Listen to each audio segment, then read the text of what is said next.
It's to be joined by former Cardiff City and a range of other clubs. Mr. Greg Halford, how are you, mate?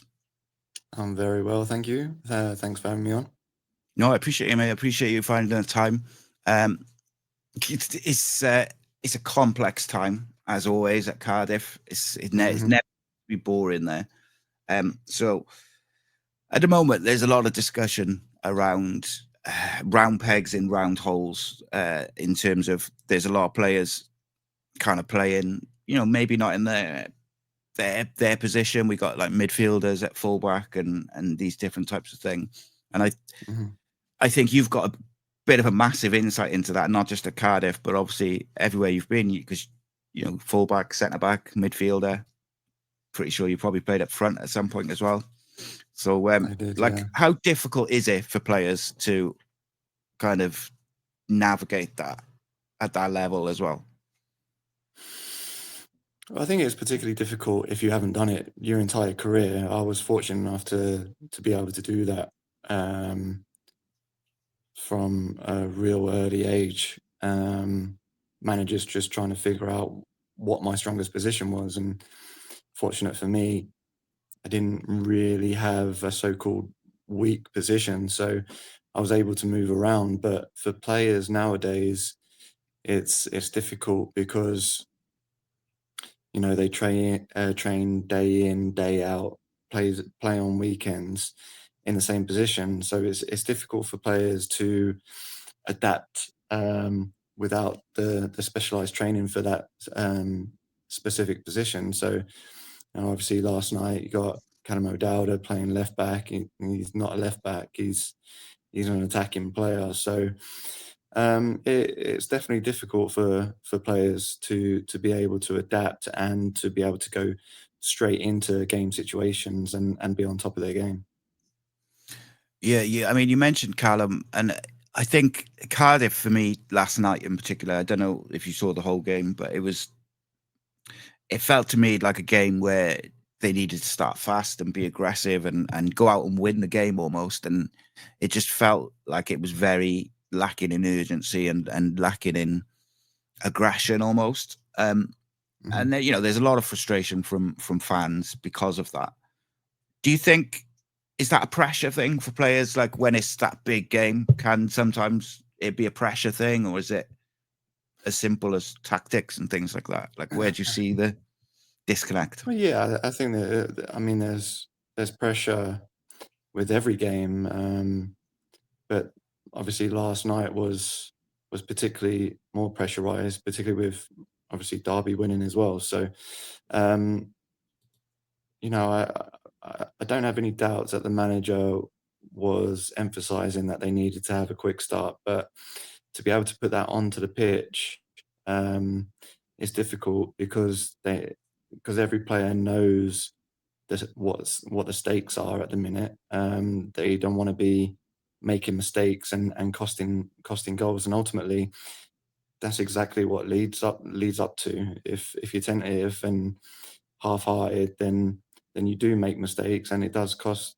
the team goals, which will lose games. So um, it's a difficult one for the players at the minute. Obviously, they're all going through a bit of a tough time, but they just need to sort of get together, stick together, and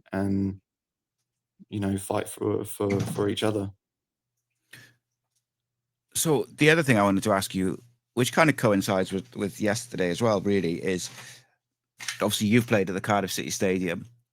Is it harder to play in a game where it's half full and it's a bit quiet and nervy and tense like last night, or is it harder when it's jam packed and it's full and it's loud and it's you've got that atmosphere? I've never really thought about it, to be honest. Even if the stadium's full or half full, or there's no one there. Speaking on like how I see it and how I felt, you don't really pay attention to the fans. you obviously get like energized to a certain point when there is a lot of fans and they are making noise, but you don't really notice it. So it's a difficult one to answer, to be honest, because they all have their pros and cons. So, you know, if it's not going well and the stadium's full, you're going to hear about it. Whereas if you're not doing so well and it's not as full, you're not going to really hear it as much. So, but that goes vice versa as well. So, I think they've just got to concentrate on the opponents and winning their individual battles, and everything else will take care of itself.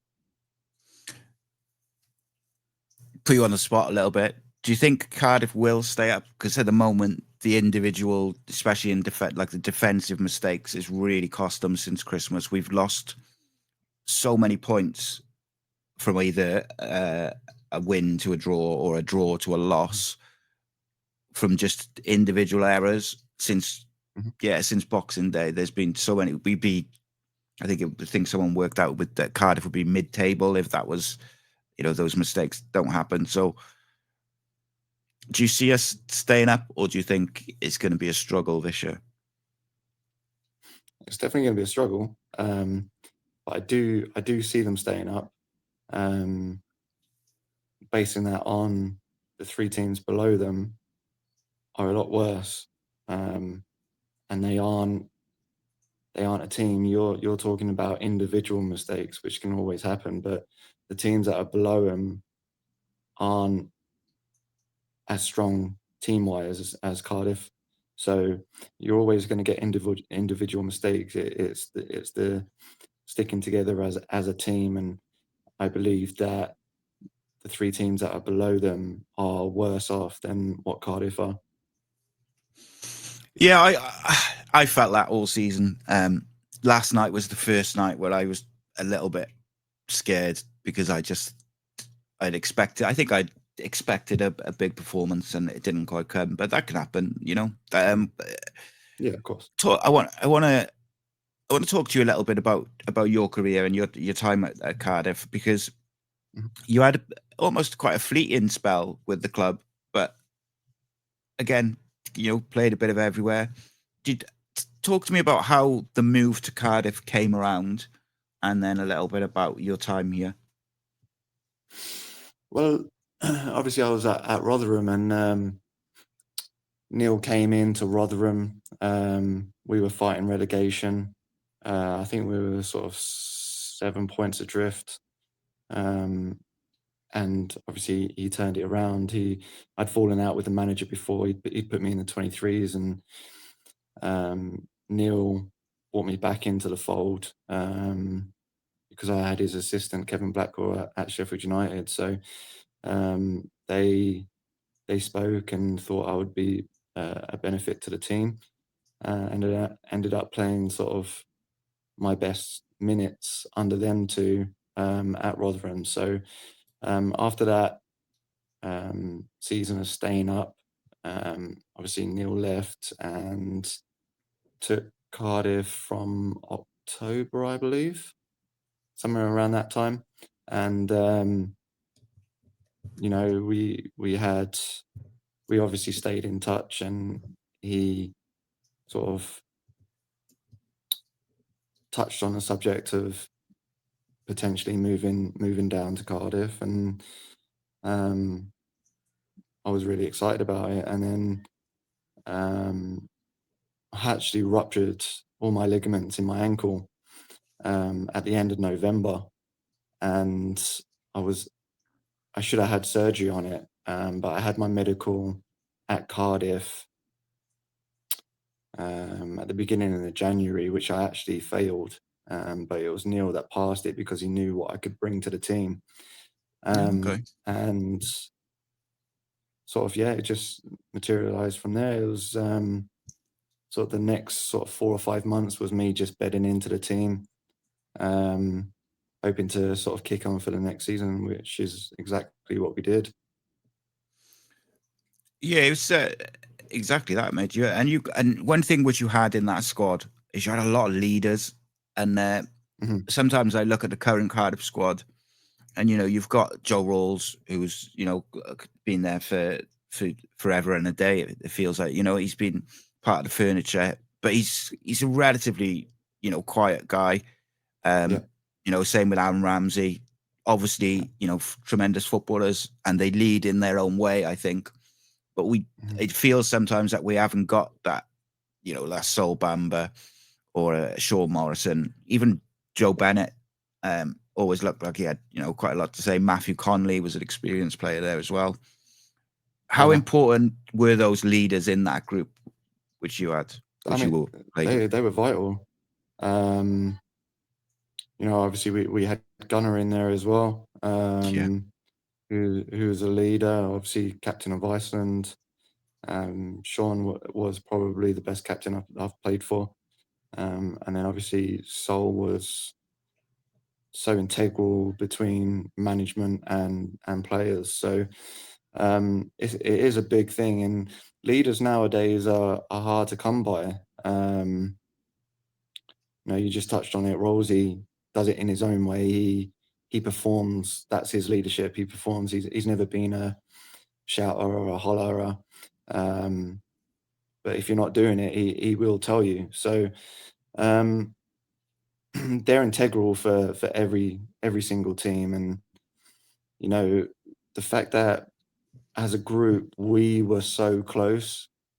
You look at that promotion season, we weren't top two in that league in terms of like playing styles, and but what we did have was the togetherness, and we would fight for each other and run through brick walls. And the amount of times that we just overran teams, that was our superpower that season.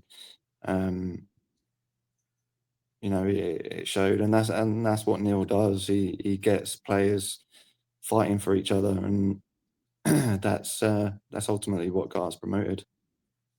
So one thing which really interests me actually with that is, like, obviously, as you say, that team was so together, but in maybe those little periods or little games where things haven't gone to plan, will there still be very honest conversations between that group after the game, or in that period of where it's not going maybe to plan? Oh yeah, I mean, I remember having a team meeting sort of back end of December, early January, where we did hit a bit of dip in form, and we weren't picking up the results that we were. And you try and analyze it, you talk to each other, figure out what's going wrong. But it's one of them things. Every team will have some kind of dip in the season. It's just how quickly you can get out of it. And again, that's what our togetherness did, is we got ourselves out of that dip quickly because we all fought for each other. That's the way. Greg, before I let you go, I wanted to play a little game with you. Quickly from within that sort of 17-18 season. I'm going to kind of give you players, and you can just pick which one you think is the better footballer, and then we'll kind of go from there. So we'll start with the fullbacks, isn't it? We'll go Lee Peltier, Joe Bennett.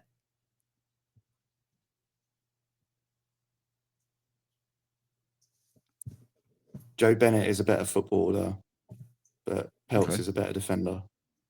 Interesting. So then we'll go Joe Bennett, Jazz Richards. Jazz Richards, Greg Halford. Jazz. Ooh. Jazz Richards, Sol Bamba. Sol Bamba, Sean Morrison. Sean Morrison, Aaron Gunnarsson. It's tough, isn't it? Gunner. And then we'll go Aaron Gunnarsson, Junior Hoylett. Oh, Gunner. And then we'll go Gunner and Kenneth as a whole. Gunner. And then we'll go Gunner versus Nathaniel Mendez Lang.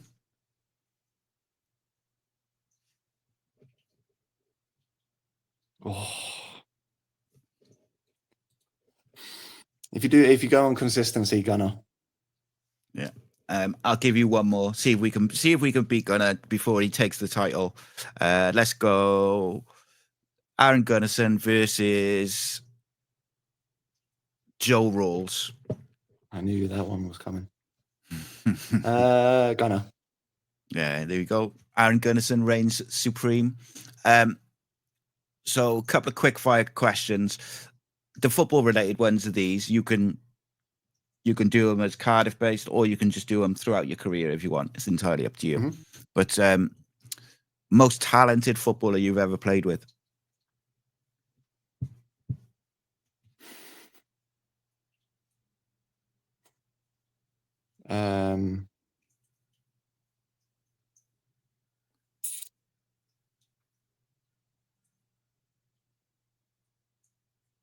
So many, innit?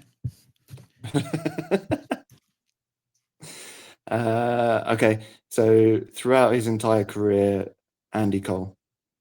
Wow, what a player, by the way. What a player. Doesn't get the credit he deserves as a striker whatsoever.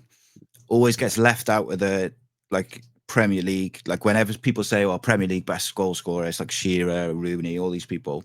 But whenever you see the lists of the goal scoring records, he's always there. Bizarre. Worst trainer that you ever played with? Who didn't like training? Paul Caddis. Okay. So you've already said best captain a bit earlier on. So what we'll go with is best manager you played under. Neil. Nice. Favorite TV show?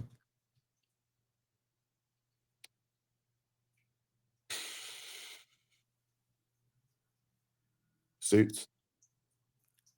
And best film ever, or favorite film ever?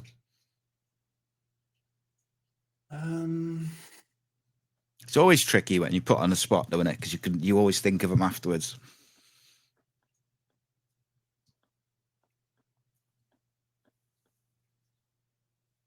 Because I don't have any favorites of anything. It depends what mood I'm in. Yeah. What's your go-to film then if you want to just watch a film and chill out and relax? And what would you go to? I'd probably just put on something kind of light-hearted. I'd put on The Matrix. That's one of my favorite films. And in your opinion, who is the greatest frontman ever from a band? From a band? Yeah, like rock and roll star, or whatever you want to say, lead singer, frontman.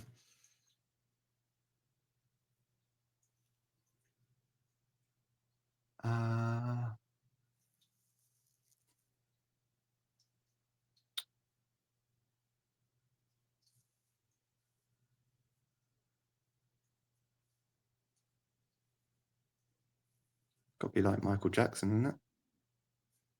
Can I have it? I'll take that. That's absolutely. Greg, it's been a pleasure, mate, to speak to you. I could literally just sit here and talk to you for the next hour, just talk about random football stuff. Especially now you've said The Matrix is your favorite film, and Andy Cole's the best player you played with. I could talk about Andy Cole and The Matrix for ages, but I do really appreciate you. I was just wondering if you don't mind, just to kind of see us out, give us some thoughts just on Sol Bamba as a man and a footballer. What can I say about Sol? He had this presence that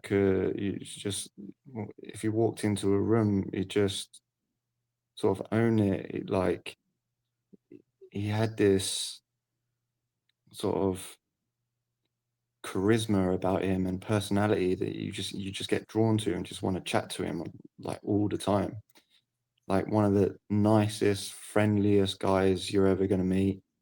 And, you know, it's heartbreaking of obviously what Chloe's gone through and going through. And,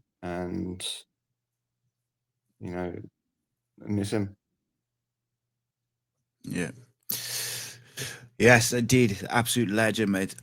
Greg, thank you so much for joining me, mate. And I do genuinely hope that we can have maybe a longer chat over a podcast or whatever at some point. But I do really appreciate you finding the time today for us to have a chat, mate. Cheers. Thank you, mate.